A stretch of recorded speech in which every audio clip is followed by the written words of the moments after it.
البط في الصيف ليه بيجيله اسهال؟ اول حاجه ما تروحيش السوق وتجيبي خضار المرمي طبعا، او مثلا السليم، وتيجي تحطه لهم تقولي توفري في الفلوس. ما تجيش حبه عيش يكونوا بايظين عندك، وتعملي لهم تحطي لهم بميه وحبه رده ولا من غير رده كمان، وتقولوا لهم هم هياكلوه.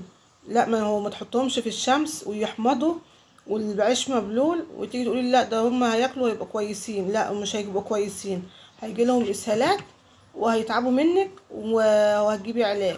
يبقى انت قبل ما تجيبي خضار من السوق يا ريت يا ريت تغسليه الاول كانك بني ادمين هتاكله، والعيش يكون ناشف. بلاش ان انت تجيبي اكل كله ميه وكله مش عارفه ايه وتحطه لهم في الشمس ويحمض ويتعبوا منك.